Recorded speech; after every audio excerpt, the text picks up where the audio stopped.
Good evening, everyone. Welcome to the last session of Python for Engineers short-term training program.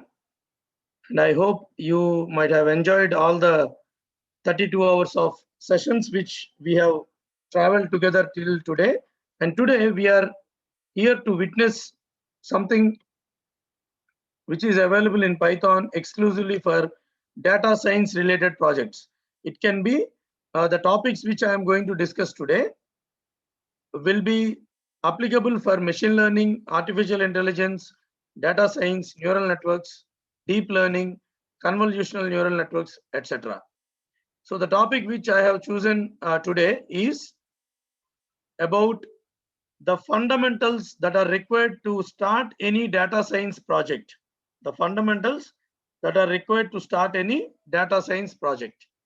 Now, today we will also try to understand about the basic foundations of how to create a web application using Django.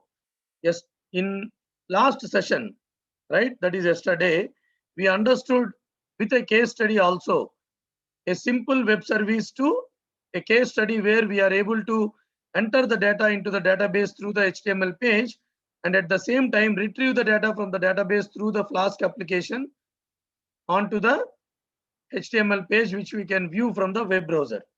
Today, I will try to introduce for maximum half an hour, right? It is not possible to cover everything about Django. So for half an hour time, I will try to exclusively cover how to create a simple web service using Django. And then I will switch on to the topic of data handling using Python, which is the basic requirement for any data science project, ML, AI, or other domains which I already mentioned. So let us quickly move on to the session.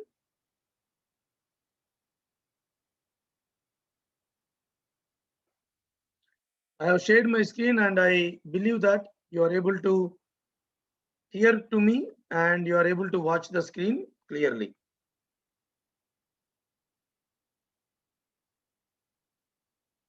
Let me go to the directory where we are having all the programs for this particular session.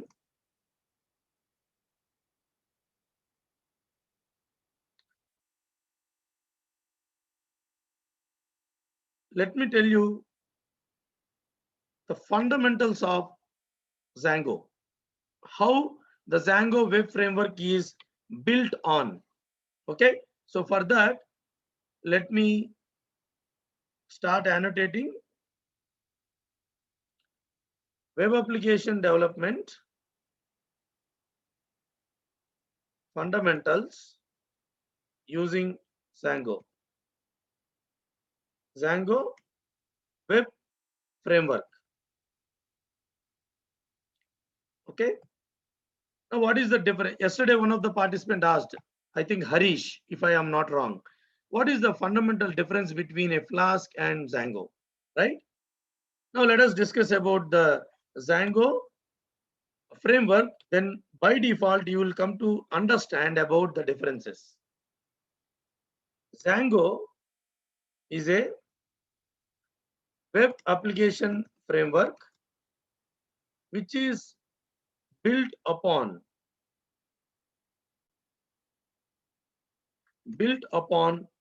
MVT pattern. You know, you might have listened about design patterns in Java. For example, model view controller design pattern. In case if you are very much new, if any non-CSE student is there who never heard about design patterns, you need not worry. Django is a web application framework built on MVT pattern. So what is M? M stands for model, V stands for view, and T stands for templates. So Django is made upon this particular pattern of model view template. Then what is a model? Model covers the the database aspect of the web application. For example, if you want to create any table and all, you need to define models. Here model is basically an entity which gives you the support of database. The support of database. It's very simple to understand. So model covers the database aspect. Then what template will cover? What is a template? Basically, templates are HTML files through which the end user of the web application can communicate. We already understood templates in Flask yesterday, right? Similarly, you have templates. Okay, in a template, basically you will be creating the HTML files through which the end user is going to communicate. Then what is a view? Views are the actual Python programs where the logic is written for the web application. So to understand in a very simple terminology, you can consider that templates is the end user interface between the web application framework and the user of the web application. Then model is the background of the database aspect. That means if you want to store any data, then you need to define some models. Then what is a view? View is actual logic, what you are writing for that particular web service or to support the web application. Yesterday we did write an app.py program in the case study. So here they are termed as views. Here view means it's basically the Python program which is talking to a model and a template. So you can say that end user communicates from the templates. Templates will be basically the view will be in between the template and the database. Basically, database we say it as a model. I hope everybody understood. End user can see only templates. The templates are being actually called by the view itself. The Python logic only will show the template. If there is no Python logic, the template will never be launched. And model also will be in the background. So what an end user can see is a template, and who actually handles everything, the template and the model, the view. View can be a single Python program. View can be multiple Python programs which handles your web services for the web application. Similarly, model can have one table. Model can have multiple tables. If your application is very simple, like yesterday we created a application where the data entry is being stored in the database, then there is only one table. Similarly, you can have multiple HTML files also. Multiple HTML files also. So view is the main aspect here which controls the entire web application. Okay. So let me ask, in case if you have any doubt with respect to what is an MVT pattern which the Django web application framework is built upon. Let me know in case if you have any doubt. Now, Django is a more sophisticated web application framework. I'm not here to compare Flask and Django, but most likely people whom I know, my friends, right? They are working in different companies, and they are actually building the projects based on Django Web Application Framework. Django Web Application Framework is a huge framework which is little difficult in the initial stages to understand. Why? Because Flask is very straightforward. You can just create your Python program and HTML file and start executing it. But Django has a lot of procedures that you have to follow. And there will be many files which are basically called as configuration files. Okay, so Django may be little difficult to start your learning phase. During your learning, you may feel, Flask was very simple. Simply write a Python program and give one HTML file and start executing the web app. Okay, the procedure in Django is little bit lengthier. Why it is lengthier? Why? Because Django is actually made for supporting medium to complex web application development. Okay, it can be for a simple web application also. Today I am going to show you a small web application that is displaying message. Okay, because we don't have much time. So if there is any chance provided little later on, definitely the world is very small. We can catch up once again and we can discuss more about Django Web Application Framework. Now, to start with, Django basically has a MVT pattern. Now, let me open one tutorial which will be very handy for you.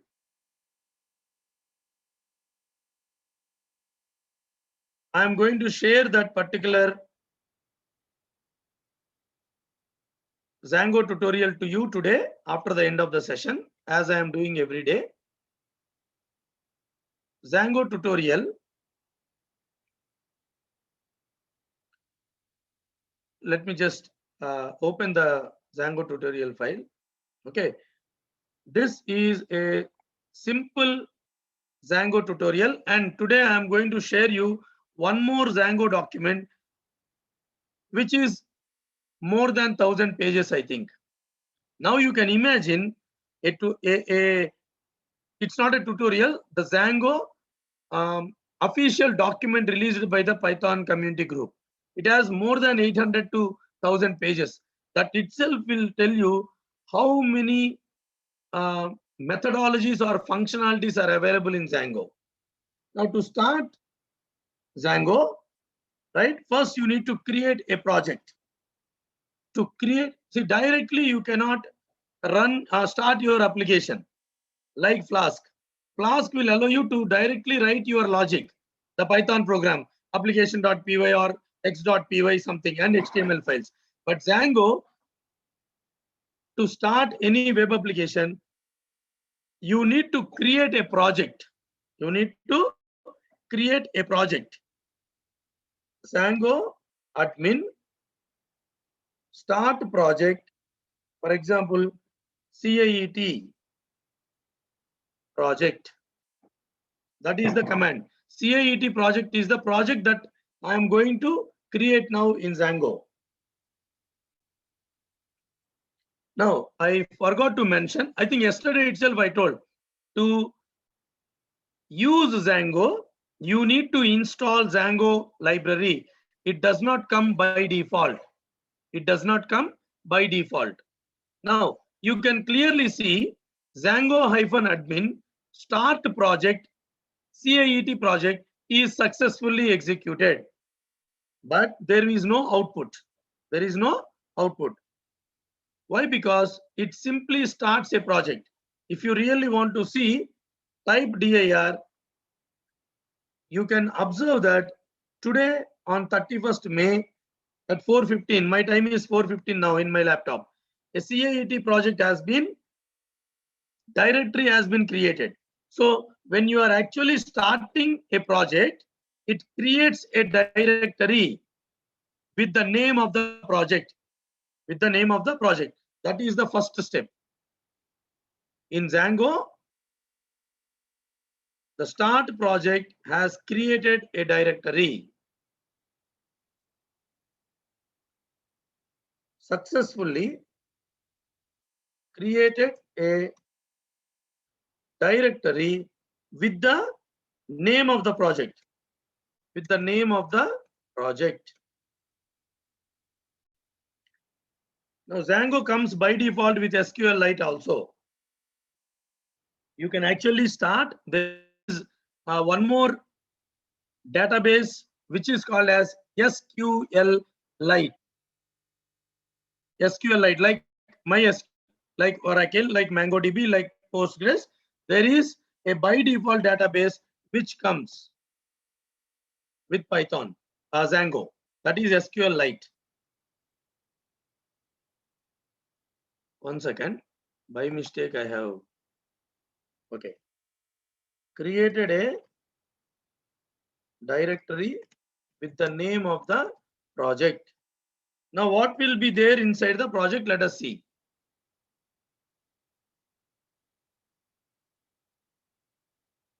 Now, everybody, you can understand that inside the CIET project directory, there is a subdirectory with the same name. There is a subdirectory with the same name. I have not created. It's an outcome of the Django admin start project. It's an outcome of the.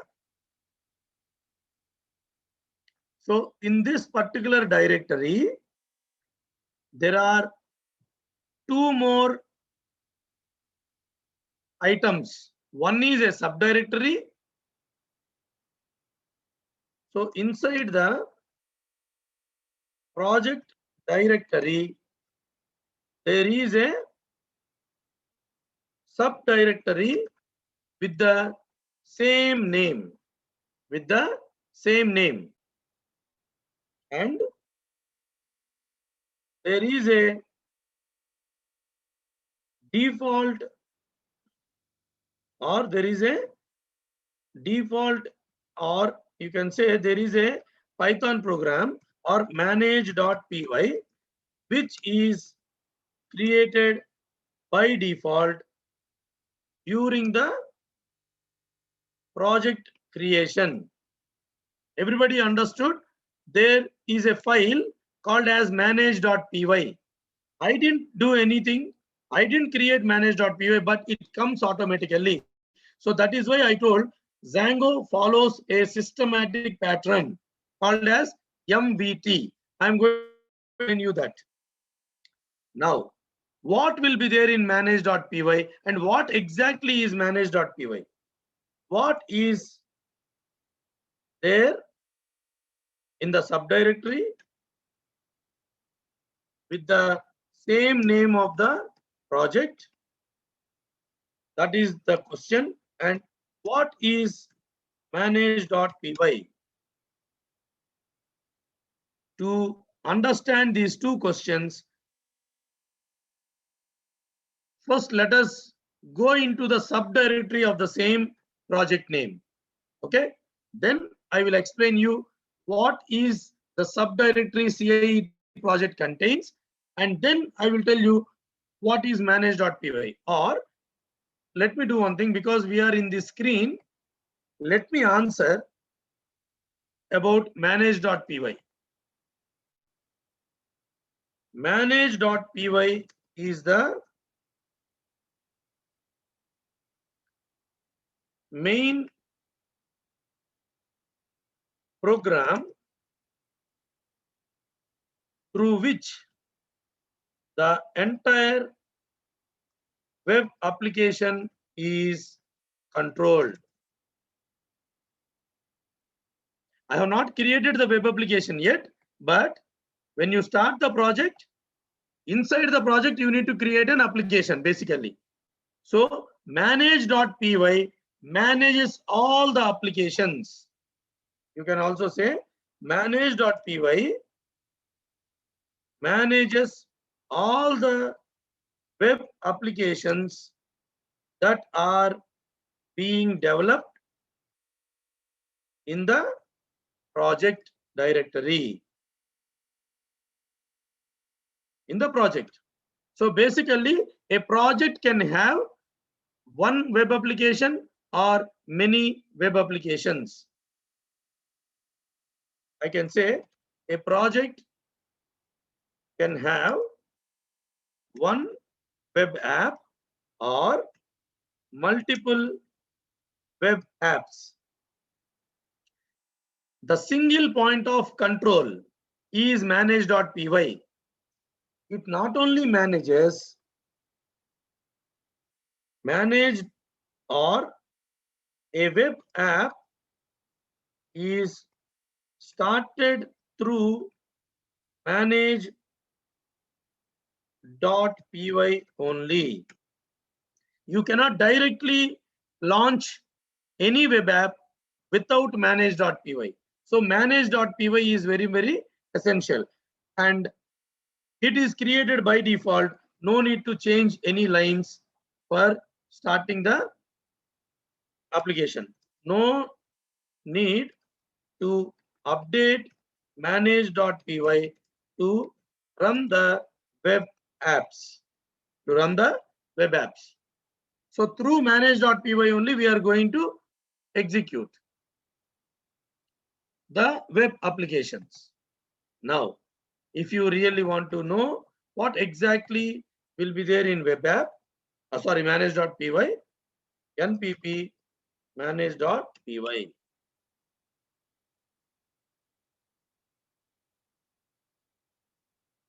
See, this is how it is there by default. It is there by default. So no need for you to change anything. No need to change anything. You can also see clearly that the project name is mentioned here. Okay. So let us go to the subdirectory of CIET. So inside CIET project, there is a subdirectory with the same name. Now you can see clearly there are some files. Okay. In this, I would like to explain exclusively two files. Okay. So the first one is settings.py, which is very important, and urls.py. So other things, when you learn more about Django, I think that is the best suitable thing. To start a simple web application, you need to understand these two files, that is settings.py and urls.py. So let me highlight. In the subdirectory of the project, you need to understand, you need to understand all others also, but to start as a foundational course, right?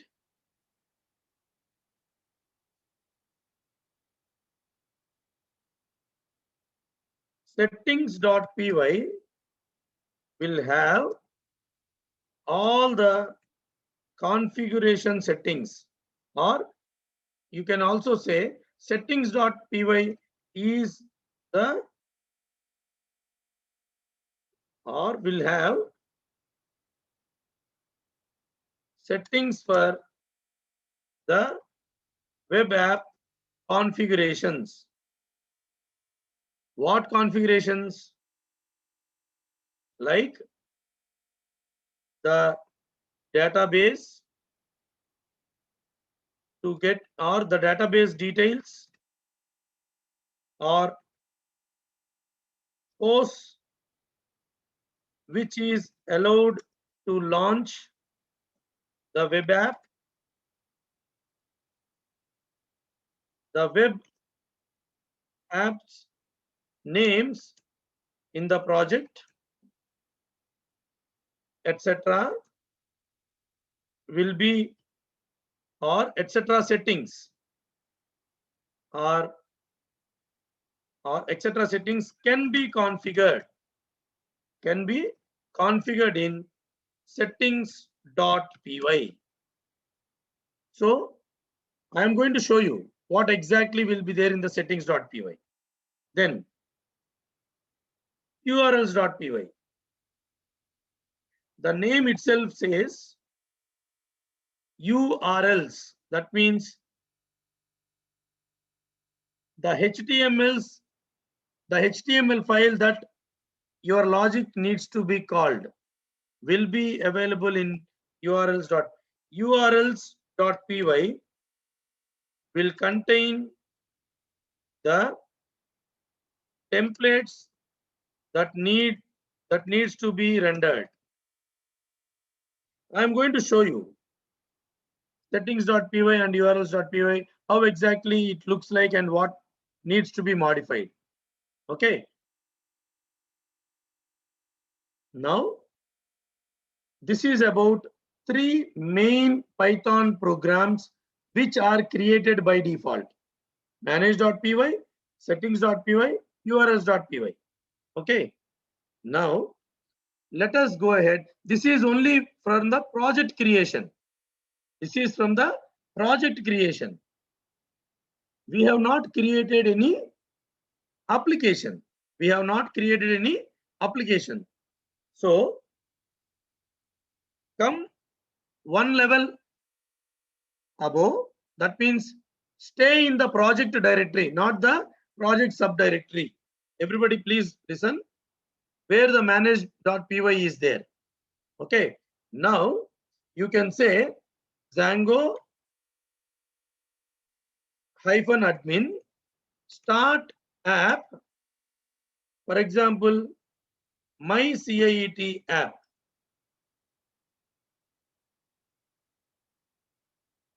See, Django -admin start project created a project. Inside the project directory, if you execute a command Django -admin start app my CIET app, that means inside the CIET project, I am creating one web application called as my CIET app. Now, you can clearly see that now the time is 4:28 in my machine. On 31st May at 4:28, a directory has been created with the name my CIET app in the main project directory. In the main project directory. I hope you are able to follow me, and in case if you have any doubt, please let me know. I am explaining you in a very low pace so that everybody will understand the basic concepts of Django for creating a simple web application.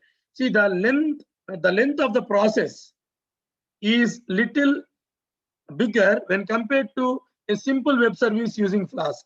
But do not get worried that, okay, the lengthy process is there, so Django is difficult. Django is not difficult. Django gives a systematic way of doing things. Okay, purposefully made on MVT pattern. Okay, till now, I didn't talk about MVT inside the project and application, right? I'm going to show you now. So, created application or web application, web app named my CIET app. Okay. Now, what will be there inside it? What will be there inside it? Let us see that. Every Python Django web application, listen, every Python Django web application will follow model view template pattern. Somebody says my voice is not audible. Am I not audible? Every time this participant Realme C2 has some voice issues, I think. Am I not audible? It's audible. I think Realme C2, you please check your connection. Yeah, thank you, other participants. Let us go to my CIET app directory, which is created after creating the web application inside the project.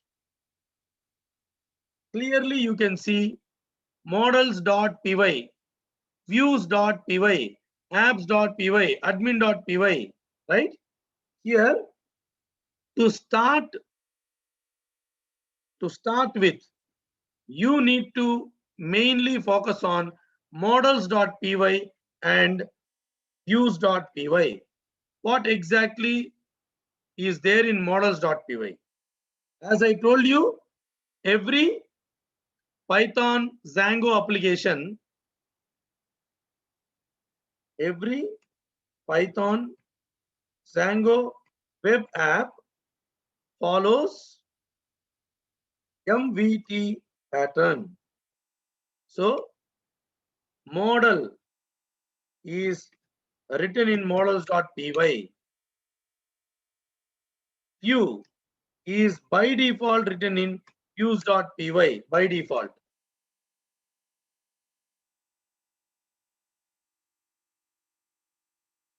In which you need to write your logic.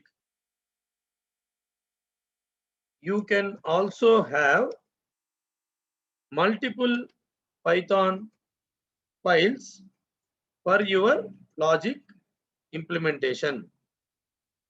The first file is views.py. In models.py, you need to mention about the database tables information. You need to mention about the database tables information. Here, what is missing? Templates is missing. Correct? Templates is missing. Django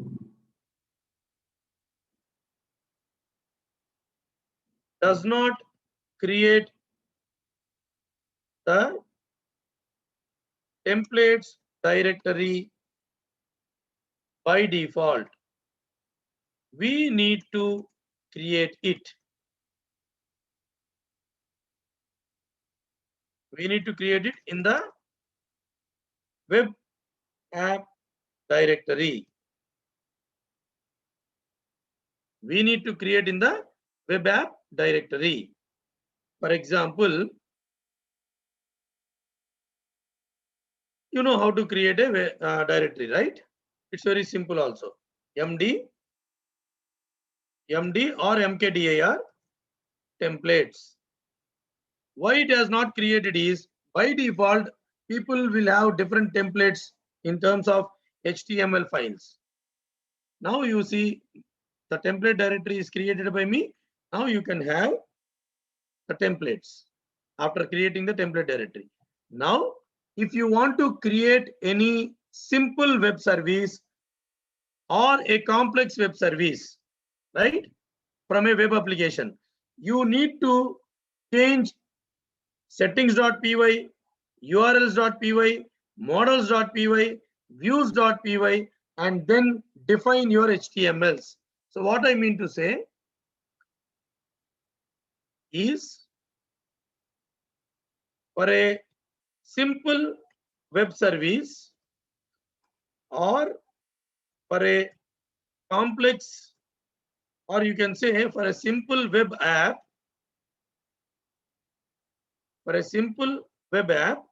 or for a complex web app, the following files needs to be modified. What are those? Settings.py, urls.py, settings.py, urls.py. Then you need to change views.py. In case if you have any database table, some web application does not require a database. For example, if you want to display some message on the screen, absolutely there is no need for any database, right? Some needs database.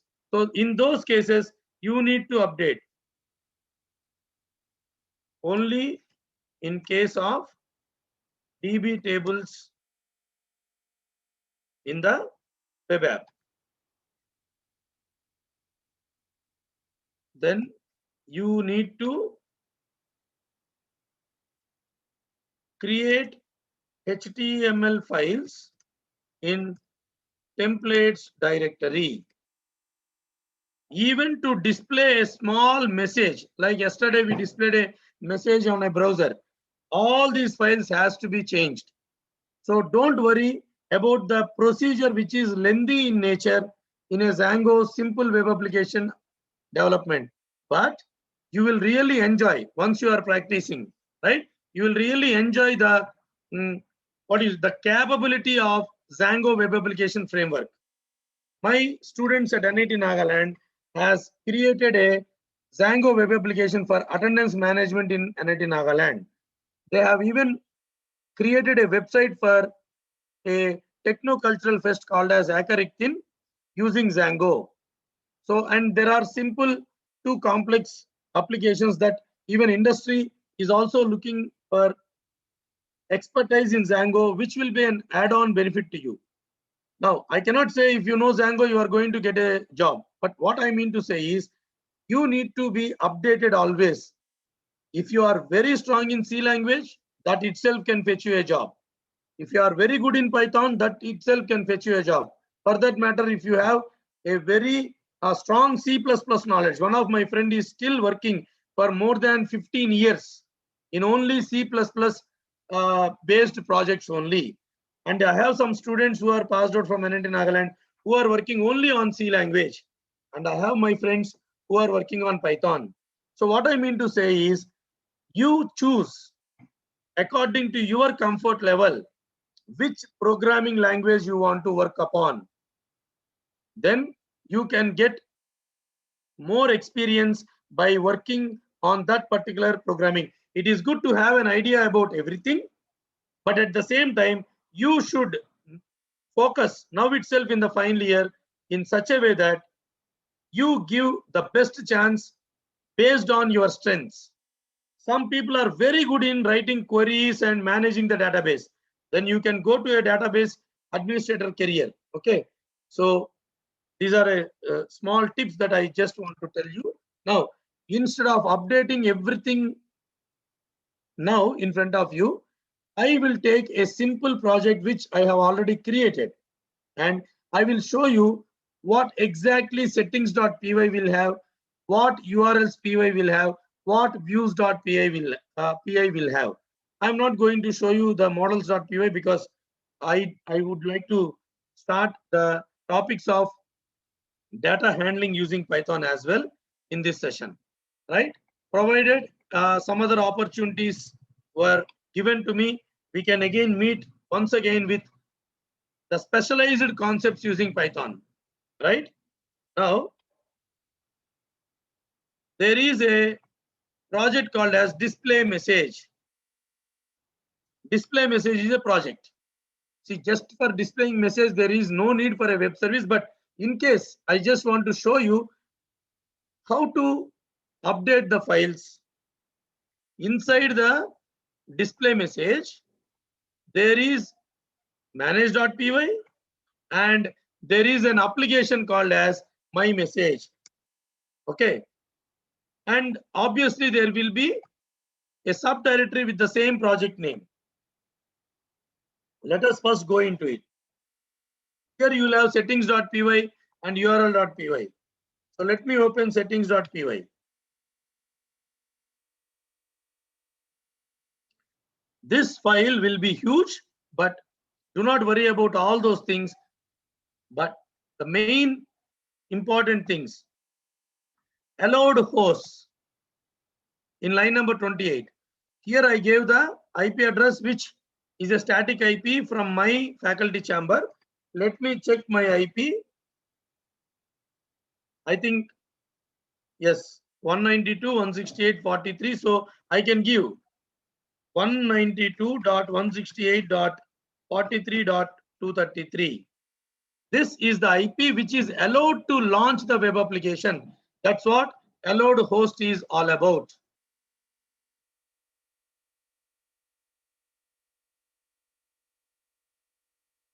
In settings.py, the first important thing that you can change is allowed host. By default, it will not have anything. You can update it. You can update it. The next thing is in the installed apps list. This is a list. By default, it will come. You need to add your app here. By default, There are some admin content type session message static files. Those are by default. What you need to add is add your web app name here in the settings.py. That means you are saying the Django framework that, boss, I am having an application called as my message. If you don't mention here, then you cannot start the application. You cannot start the web application in Django. Now, let us see some more basic things in settings.py.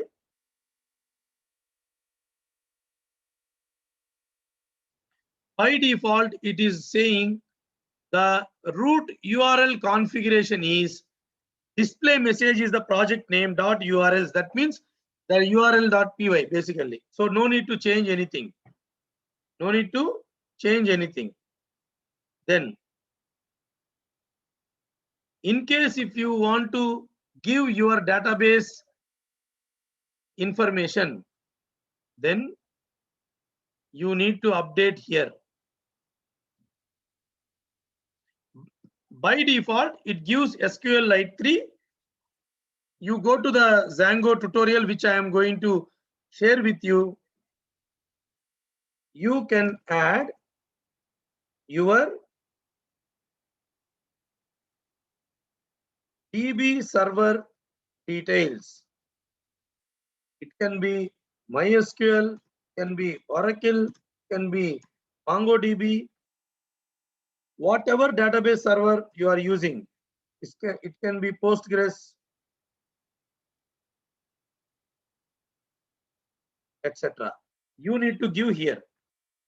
At this point of time, I am not going to add any database for a simple display message service. So I am leaving it as the default one. And then, like, you don't worry about all other things for the basic web application. Okay. Then settings.py is over.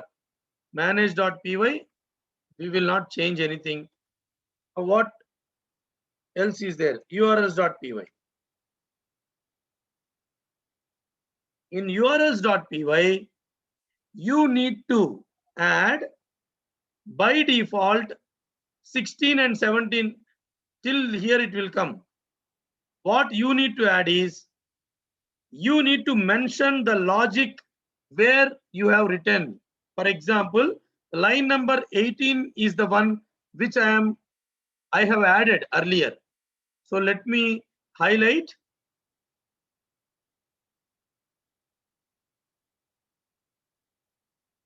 These two things are added by me. What are these two things? Let me tell you. I have added this line for a small web service to display the message on the web browser. What is line number 18? We need to also know what is line number 18 here. Line number 18 is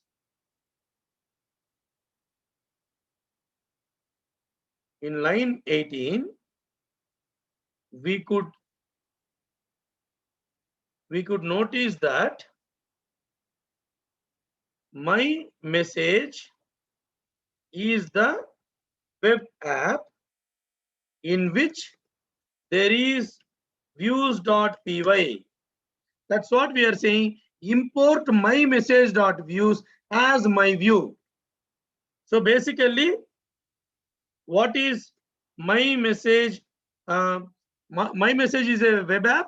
Views is the views.py. Whenever you are importing, there is no need to write .py. You know, import random, import CSV, import OS. Basically, they are all Python files. Now, what else is written?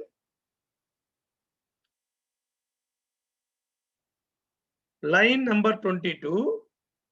Line 22 is also added by me. What is it saying? Display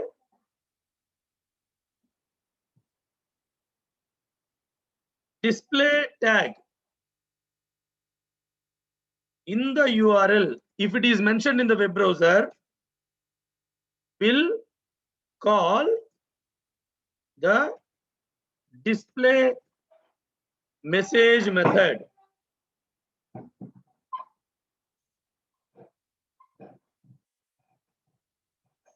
From views.py. See, basically, this is like app.root. In Flask, we used app.root, right? I think you might have remembered app.root. App.root is basically a decorator function for routing different URLs. So if you have 10 URLs, you need to add the path in this manner from line number 22 onwards. You need to add the URL. So in the URL, if I mention display slash, you know what is your URL? When you are running the web application, you will get one basic IP address and port number /display. If you give that particular tag, then inside the my view, display message method will be called. That's what the meaning is. Okay. In settings.py, you have the configurations of host name, database, etc. Application name. Now in urls.py, you have to import the main logic, that is views.py, and then you need to give all the URL routings. If you call a tag, what method has to be called? You need to give in the path of the URL patterns here. And that admin comes by default. In line number 21, you see admin slash, that is by default. That is your admin root admin user of your web application. Every web application will have an admin user. You know what is an administrator? As a web application, when it is launched, there will be an administrator who controls everything, right? To launch the administrator or to log in to administrator, you need to give the URL admin slash, which is by default. Which is by default. Now I explained you what shall be there in settings.py and what shall be there in urls.py. Now let me go to the directory where the project is created, and let me go to the application my message. You can clearly see in my message models.py, I am not touching anything because I am not going to use any database here. Views.py and templates. Let me show you views.py. What is written in views.py? It's very simple. Only one method is there. See, views.py, when it is created by default, it comes in this manner. 5 lines will come. I have added this line. What does it say? The render function actually combines a given template with a given context dictionary and returns a HTTP response object with that render text. It is very simple. Whenever you are executing whenever the web application is deployed, when you are giving the URL with the display slash, it goes to the urls.py, picks the display message method and calls the display message method. For example, if you really want to know, let me show you urls.py here, side by side. Everybody please observe clearly.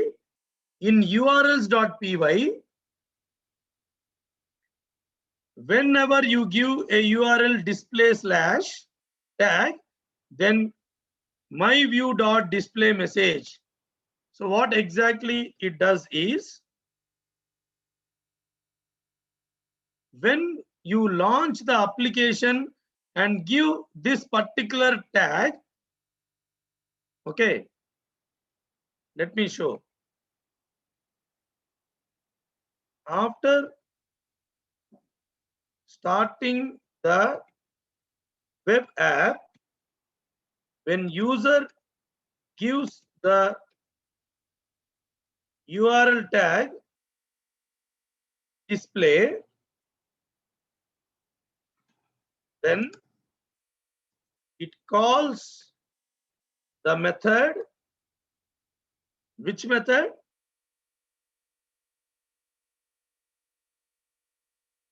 Display message method in views.py. In views.py. So from this will be called. And here what it is going on? It says, boss, you go to display message.html. You go to display message.html. So the display message.html will automatically get displayed for you on the web browser. Now, oh, my sharing is stopped by mistake. Let me share again.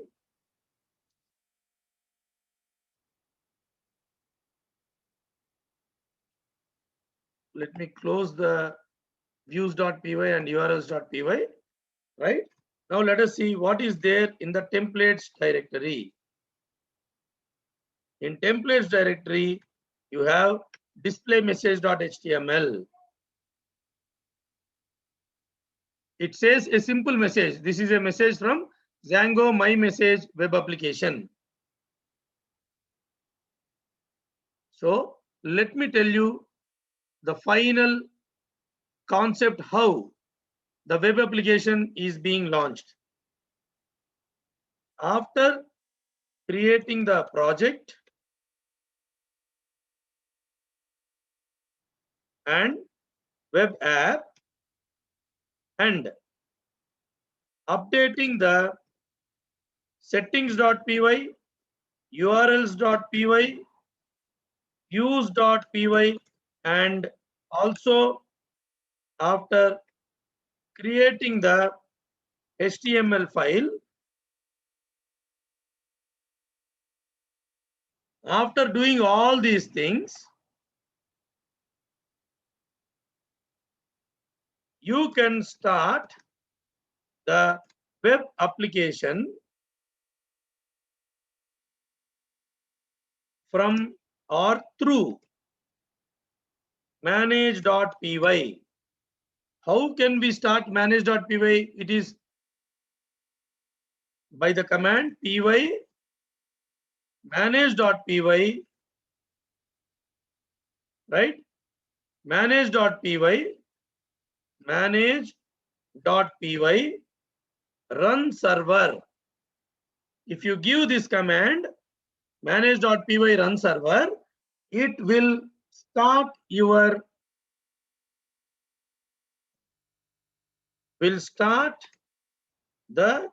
web app. Will start the web app. So let us do that.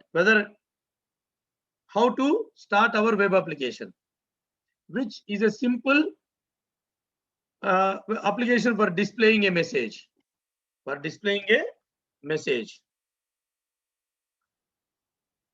Let me clear the drawings, and all these information is available in the Django tutorial, which I am going to share with you. And many more concepts will be there in the tutorial. And I am also going to share you the Django document released by Python community group. Okay. So you can clearly see that how to create a project, the project structure, everything is mentioned. I already explained everything to you. Okay. One second.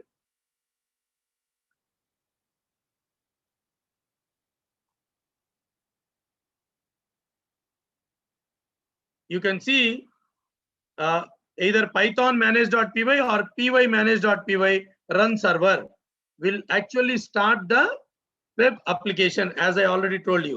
So let us start the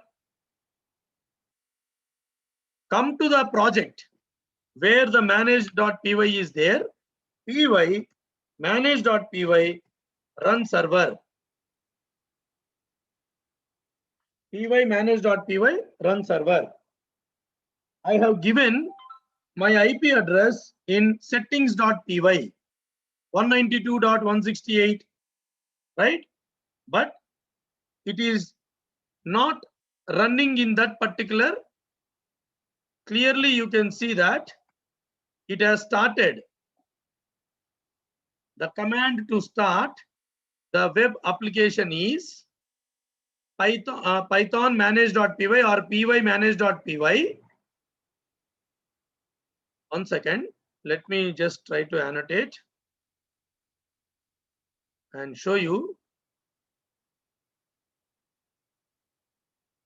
Starts my web app, the highlighted command starts my web app by default in the local host and 8000 port. Take a couple of minutes break and I will continue. And I will explain you what is 8000, why it is local host, how to start in a particular IP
Yeah. So shall we resume the session? You can see clearly when I give manage.py run server, it has started my web application by default in the local host, and the port here is 8000. The port here is 8000. Now let us go to that particular URL and try to give display tag, because display tag only is meant in our web application to display the message. So let me clear all the annotations. I hope everybody is with me.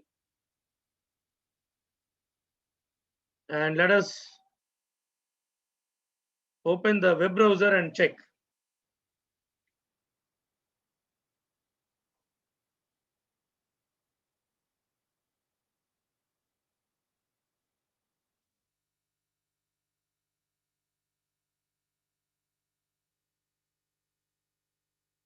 http:// by default port of Django web application is 8000 and 5000 is for the Flask.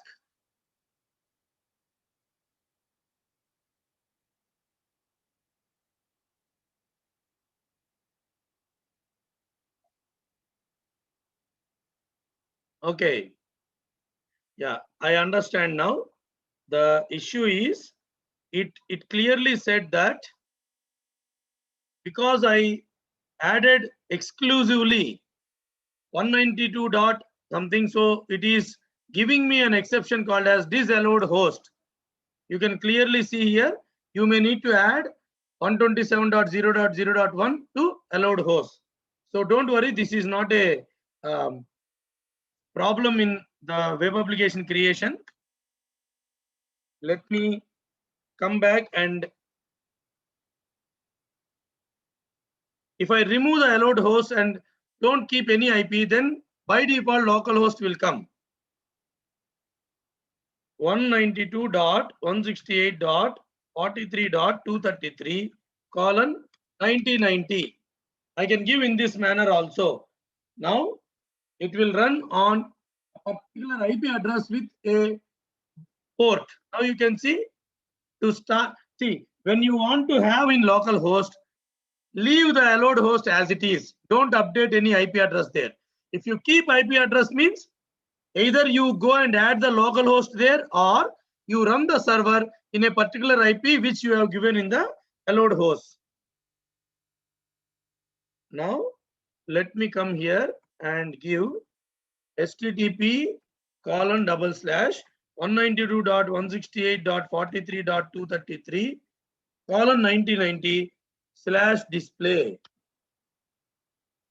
Now you can clearly see the web application is successfully being executed. Web application being successfully executed. Now, I would like to ask one question to the participants now. I have another 40 minutes of time. By 5:45, I will stop my session and there will be a closing formalities by the organizers. Now tell me, you want me to explain data handling using Python from the Pandas library, or you want me to explain one case study in Django? Whether I explain the case study or not, I am going to show to you. I am going to give you. Like yesterday, we used one small case study, right? Shall I explain you that case study, or you will learn when I give the files to you? I would like to start the data handling using Pandas library topic for the coming 40 minutes of time. Now I leave up to you. I will give a 1 minute time for the participants to respond.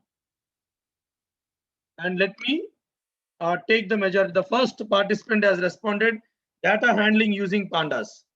Anyways, web application, even if I explain the case study, it will not be a complete exhaustive code walkthrough, because web application needs time to practice. I just showed you how to create a simple web application, what are the files important and what you need to change. Okay, so I will wait for maximum 1 minute, and then most likely I think data handling using pandas. Yes, 2 of the participants responded data handling.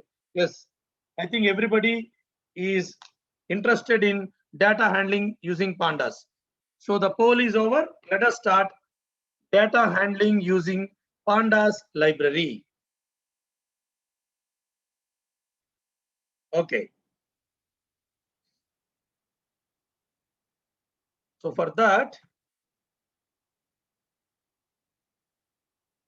let me go to data handling and data visualization.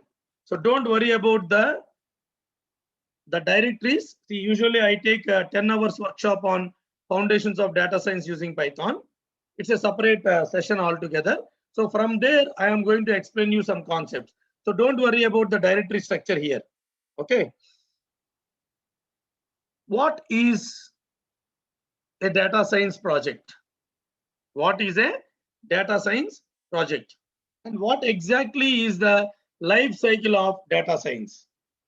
So to understand that, let me show you 1 or 2 slides. I will not explain everything because giving introduction to data science itself need more than 1 hour.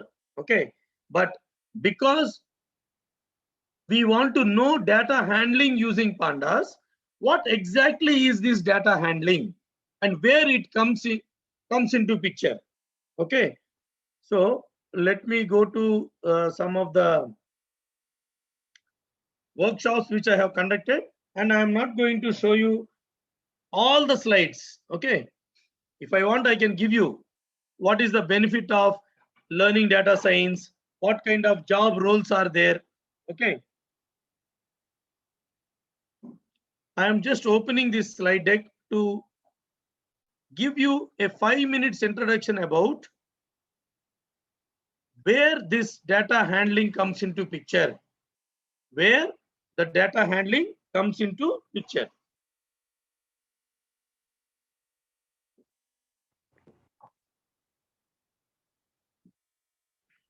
So basically a machine learning or artificial intelligence or data analytics are coming under the umbrella of data science. In data science, you will have machine learning, you can have AI, you can have deep net learning, neural networks, everything. Data science is a common domain now for all these things. Basically, what is a data science? It's about study of data, concentrating on the data analysis part to take some decisions. Basically, data science is a process of deriving knowledge to gain in-depth insights about diverse set of data. So whether you are working on a machine learning algorithm or an AI algorithm or whatever algorithm you are working on, your project in the final year, basically you deal with data. You deal with data, right? So let us not go to all the slide decks, but I will show you one of the slide here. So the basic workflow of any data science project is you need to get the data, basically collect the data, then you need to pre-process the data. What is pre-processing? It can be changing the time zones. For example, you are collecting a data of Amazon customers from India and US. Now Indian timing is different, US timing is different. But when you are bringing both the data together, there will be time zone differences between the data. Then you need to convert the time zones into a common time zone. So that is also called as a data pre-processing technique. Or sometimes some values will be missing. Then you need to handle missing values. For example, you have a student database with the CGPA. I think I have taken a data fabrication concept case study, right? In file management of text file, CSV file and database connectivity, I have taken one case study. Let us imagine the same case study. In some of the CGPA column, the values are missing. What is missing value in CGPA denote? There can be two things. Everybody knows that in case if anybody fails in a semester subject or multiple subjects, there is no CGPA for that person. Why? Even though if you calculate CGPA, that is not the correct CGPA because he has failed in subjects. So only when those subjects are cleared, the correct CGPA will be reflected in his database of that particular student. So in such case, CGPA will be missing. Now, suppose the Chalapati College is passing the data of the final year to a HR manager. For example, Wipro or TCS is coming for a campus placement. So to that particular HR manager, your TNP coordinator will send a data.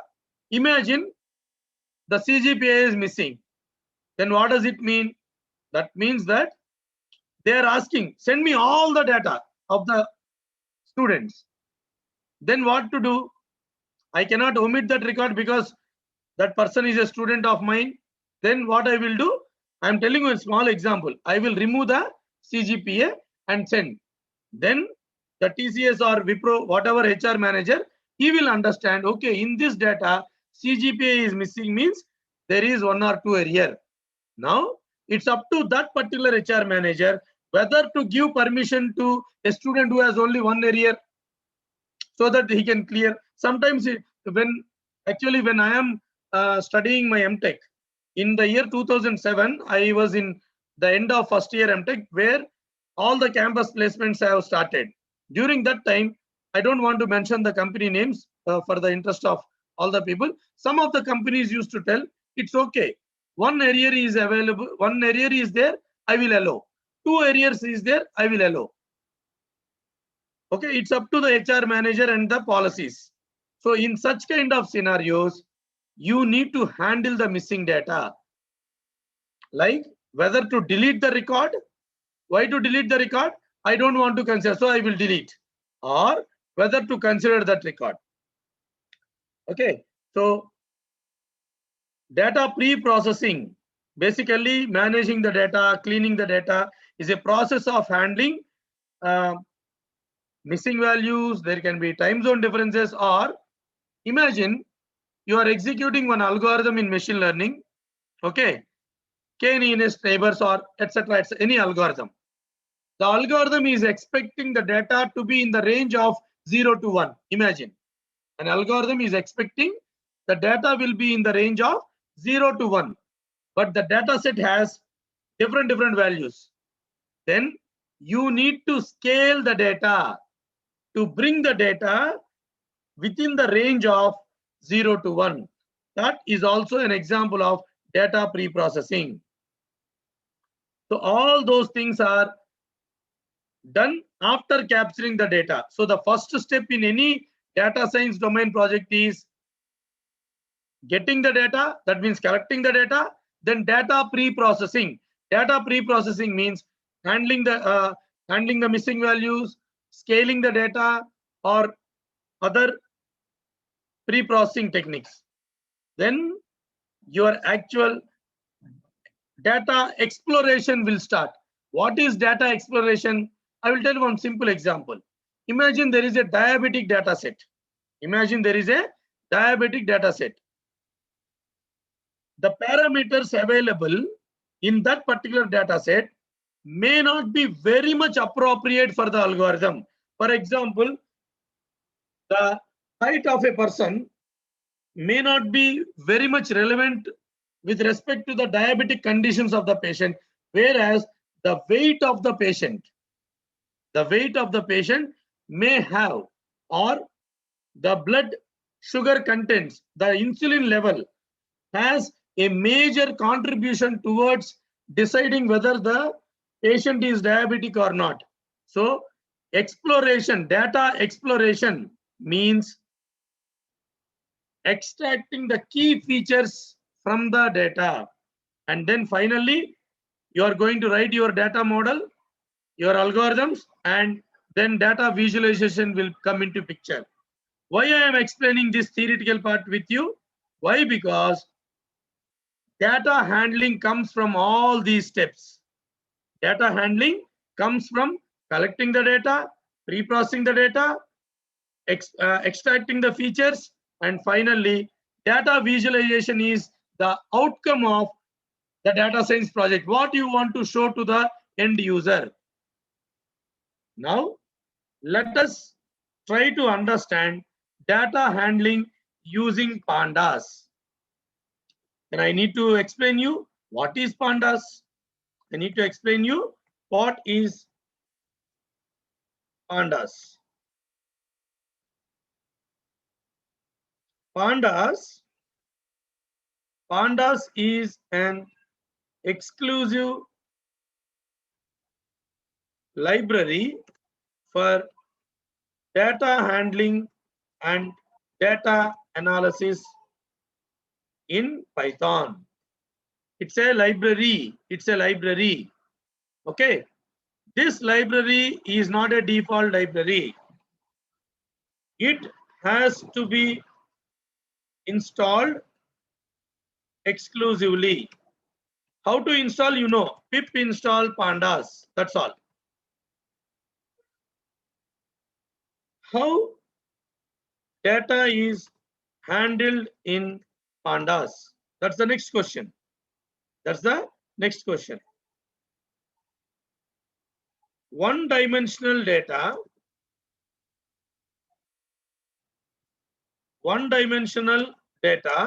is handled in pandas using a data structure called as series.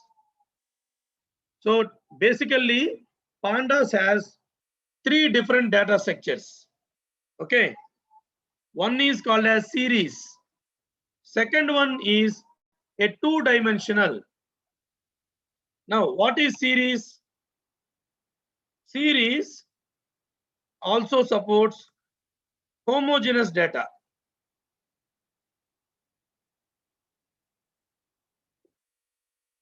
Or you can simply say similar type of data. Handles similar type of data. Homogeneous data. Okay. Then the next one is 2-dimensional data, which is very famous, and I am going to explain for another 20 minutes, 15 to 20 minutes of time by showing some hands-on. Okay. What is a data frame? Data frame is a data structure to represent the data in a 2-dimensional structure, that is in terms of rows and columns. In terms of rows and columns. And handles different data type or different types of data at a time. Then the next one is panel. The next one is panel, which handles 3-dimensional data. It's called as panel.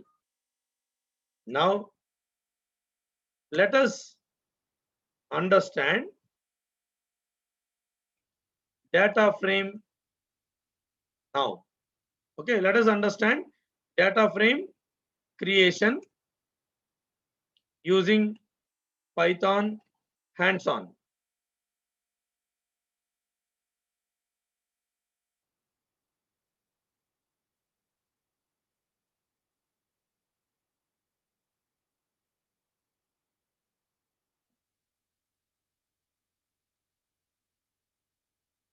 Okay.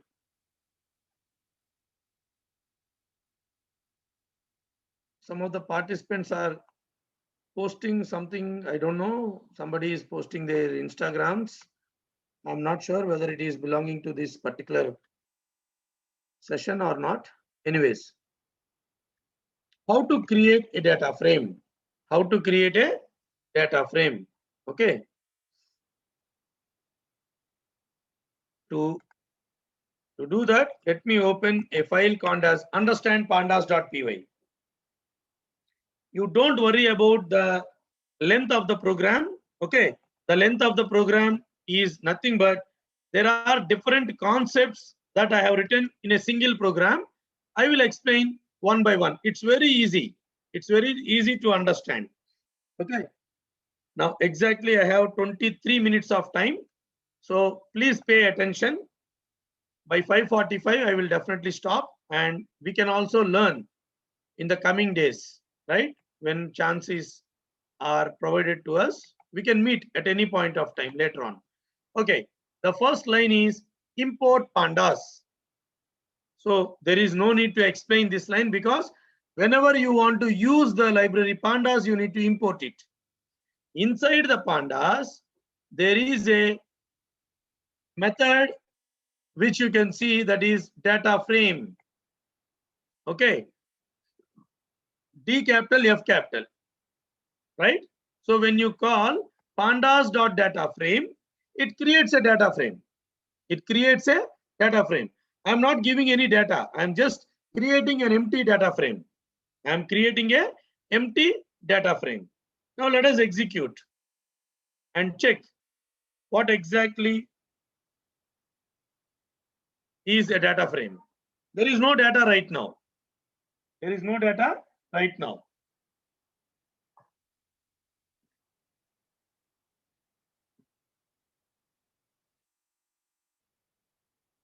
It may take little while because pandas library has to be, yeah. Now you can clearly see we could create a empty data frame. Columns, nothing. Index means row. Index means row. Row is called as index in Python data frame. So this is a simple data frame which we will not understand anything. When it is empty, what we will learn from this? But I just want to show you how to create an empty data frame. Now, let us create a data frame with a list of items. Slowly, I will increase the complexity. I will show you how to create a data frame from the CSV file as well. We created a CSV file, no, with 6,000 students data. I am going to show you today how to create a data frame from a CSV file also. Okay, but to start with, let us create a data frame from a list. It's very simple. Define a list and pass the list in the data frame. Pass the list in the data frame. Okay. Now, I hope everybody understood the line of code in line number 12 and 13. That is, my list data is equal to 1, 2, 3, 4, 5. It's a list. Now I am creating the data frame with my list data as an argument.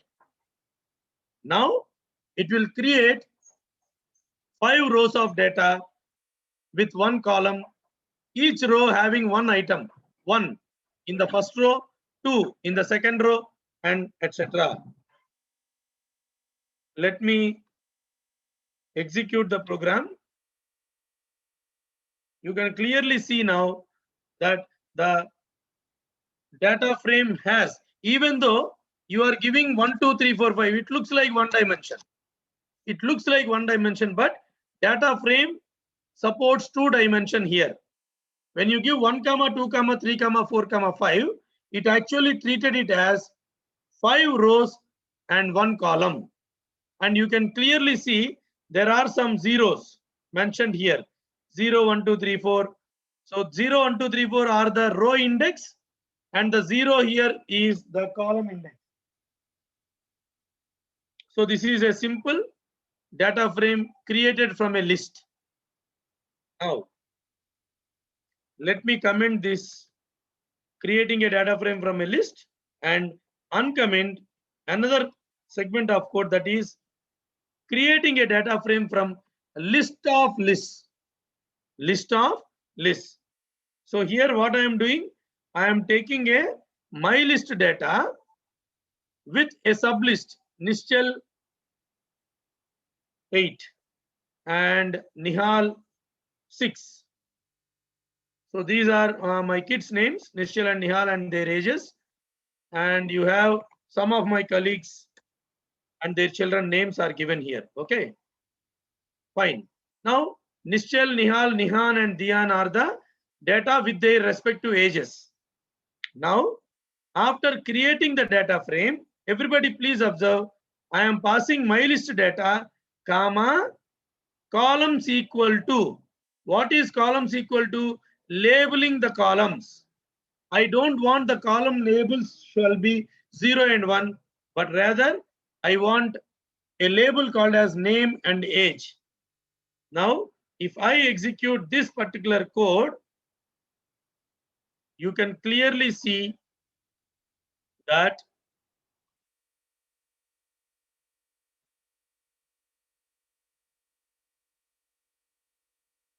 the list of lists is also created a data frame. Okay, now you can see name and age are the column labels. They are the column labels. Now, let us comment it out and let us go to the next topic, that is creating a data frame from a dictionary. So don't worry about the comments. You just concentrate only in the lines 29 to 34. 29 to 34. Okay. Now, I am defining a dictionary. For example, name is the key and the kids' names. And then, now, my kids are AS1. Everybody has grown up. So let me, okay. Now, you can create a data frame from a dictionary. Simply define a dictionary and call data frame with the dictionary. Okay.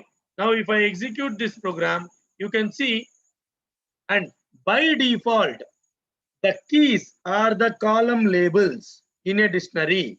If you are giving a list, you need to customize your label for the columns. But in terms of a data frame which is created from a dictionary, you can actually get the keys as the column labels.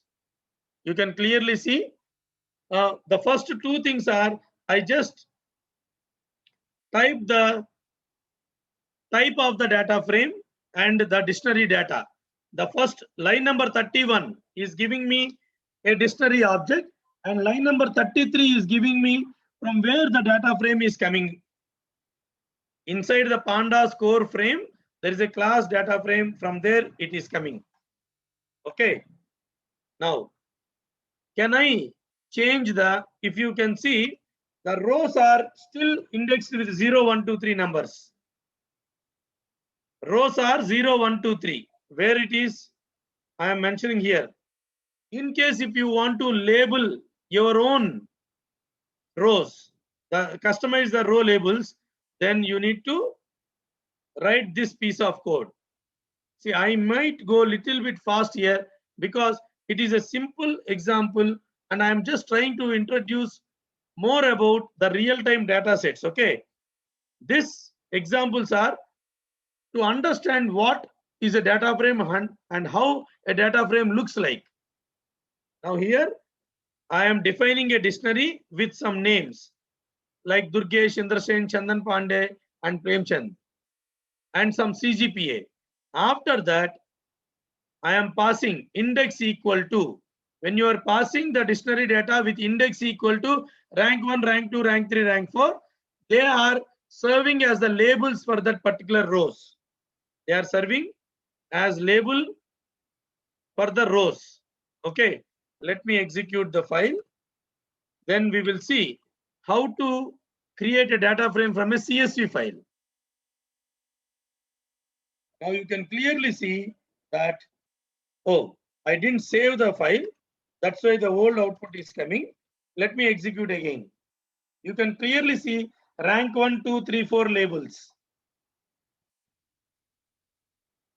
Now this is how you create a data frame in a simple terms with an empty data frame, list, list of list, dictionary, and a dictionary with our own customized labels for each row. Now, imagine I am taking one old data set here. Okay, there is a data set. Let me open and show you what exactly is there.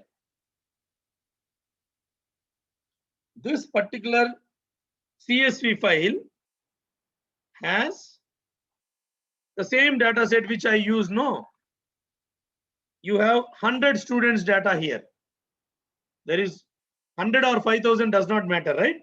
This particular data set has 100 students data. 100 students data. Okay. Now, can I create a data frame from this particular CSV file? In case if I can create, how to create? That's what I want to show you. And you can see there is one Excel file also. There is one Excel file. What is that Excel file? Don't worry about the name of the colleges. These are the colleges which I have taken workshops earlier. Okay. Clearly you can see even this Excel sheet is also prepared by me. It is not taken from anybody. It's actually created by me. This Excel sheet has 2 semesters, semester 1, semester 2. In semester 1, maths, science, social, and there are 200 records. In semester 2, again there are 200 records. So basically, this Excel file has 200 students data in semester 1 and also semester 2. Don't check, sir, in semester 2, why English, Hindi, Sanskrit is there? It is just a fabricated data. Okay, you can also give your own subject names. Now, by making use of this Excel file and also making use of the CSV, I will show you how to create a data frame from a CSV file or an Excel file. Suppose you may have a doubt. Why should we do this? Why should we understand this? Why? Because when you are implementing a project in your BTech or when you are going to a job, in case if you want to have a Python based implementation, most likely people are using Python now. So this particular code will give you an idea how to create a data frame from a CSV and also an Excel sheet. Now, let me open a file called as create data frame from CSV file. Create data frame from CSV file. Okay. You don't worry about the length of the program. Okay. You don't worry about the length of the program. Okay. Instead of showing this particular file to you, I thought it's always better to create our own file. Okay. Now, NPP load data frame from CSV.python. I'm creating a new file for you so that you will really understand how easy it is to create a data frame. Import pandas. Everybody will know this. Now, if you want your, for example, my data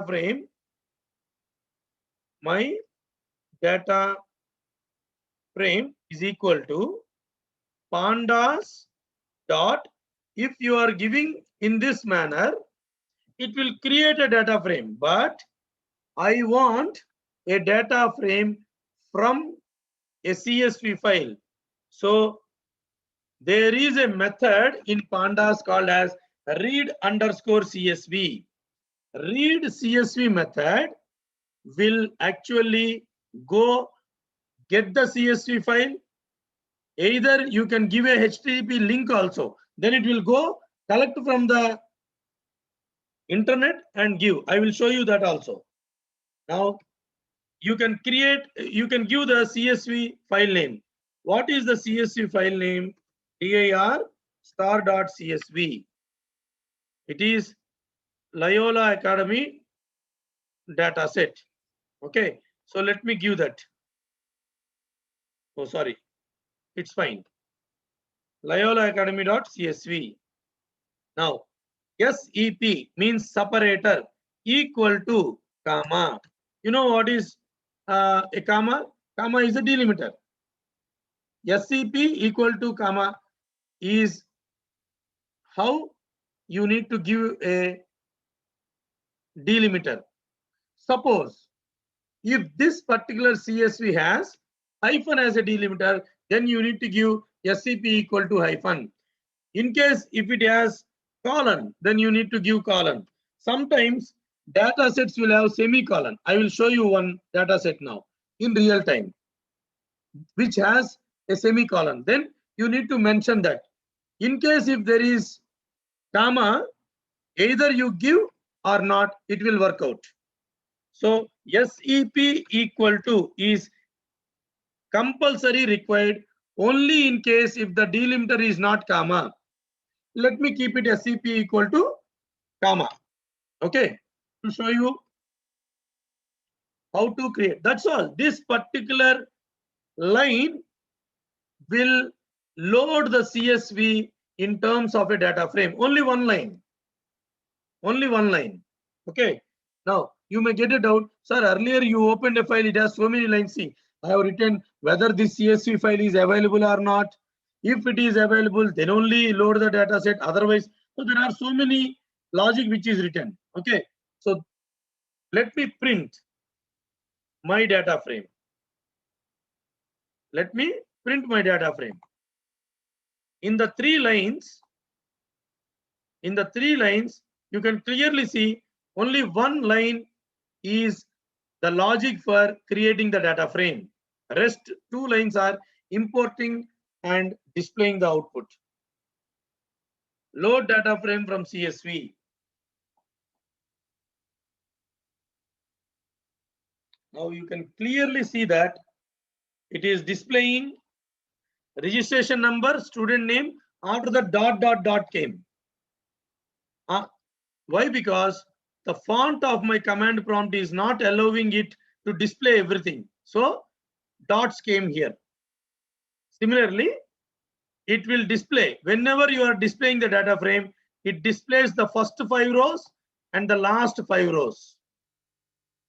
Clearly you can see there are 100 rows and 7 columns in this particular data frame.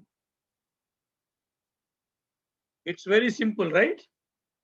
Now, in case if you have any doubt, you can change the font size, and then if I execute again, then you can see all the data being displayed. So it didn't display all the data, right? 1 second. Let me just execute again.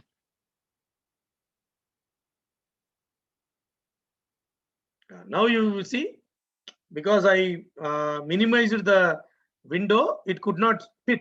Now you can clearly see all the columns are mentioned. Okay. So let me increase the font size so that everybody will see properly. Now, if you want to display the first print my data frame, okay, dot head. I want the first 20 records. Then you can give dot head method from the database, sorry, my data frame object.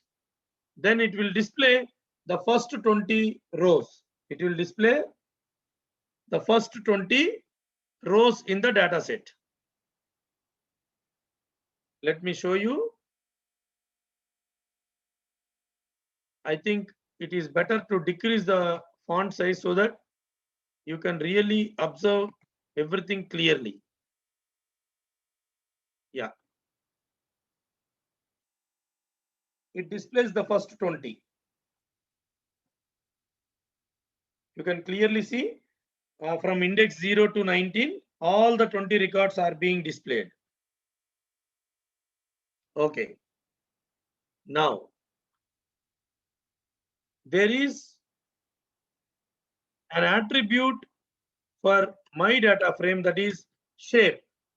Shape is not an object, it's just an attribute. My data frame dot shape. It gives the number of rows and columns available in the data set. You can clearly see a tuple will be displayed 100, 7. What is 100? 100 rows, and 7 is 7 columns.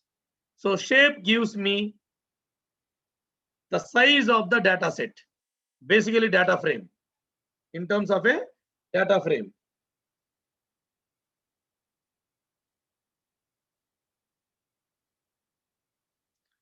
One of the participant is asking, Seshagiri Somepalli, sir, if possible, can you please show this by using Jupyter Notebook or using Google Colab such that we can see how exactly a data frame looks.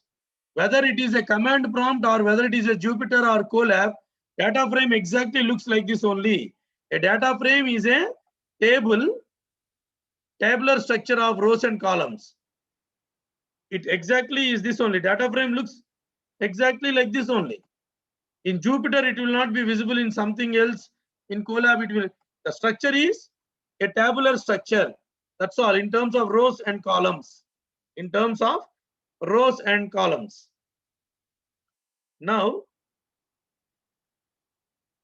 let me show you how to create a data frame from an Excel file. How to create a data frame from an Excel file.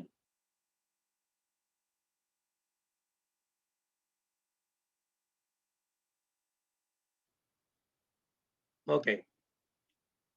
So for that, what we need to do is we need to call a method called as read underscore excel, like read underscore csv loaded as a data frame from the. Okay, I think we are running out of time, so I have only 1 minute. So let me not go to the Excel. Let me only show you, for example, in the same npp load data frame. Okay, so let us take on some other time about the. Everybody, please observe. I would like to extract only the CGPA column. I would like to extract only CGPA column. So what I can do is my data frame student underscore CGPA. Then only the CGPA will come. You can extract a particular column also instead of all the columns.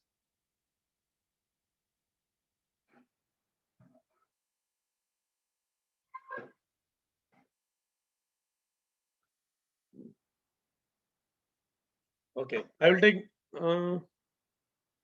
Oh, by mistake, I gave a wrong parenthesis in a wrong place. So I'll take maximum couple of minutes. Organizers, give me only 2 minutes more.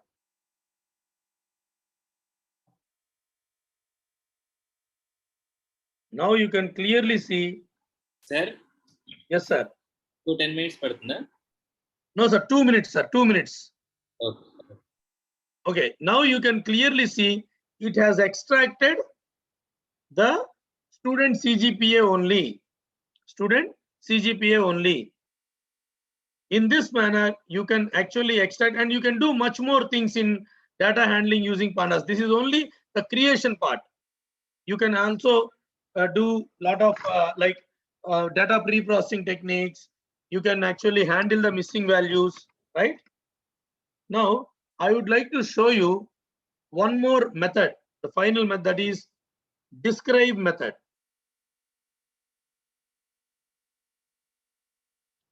Everybody see, for the same student CGPA, I am giving a method called as describe. I am giving a method called as describe. Let me check what will be the output.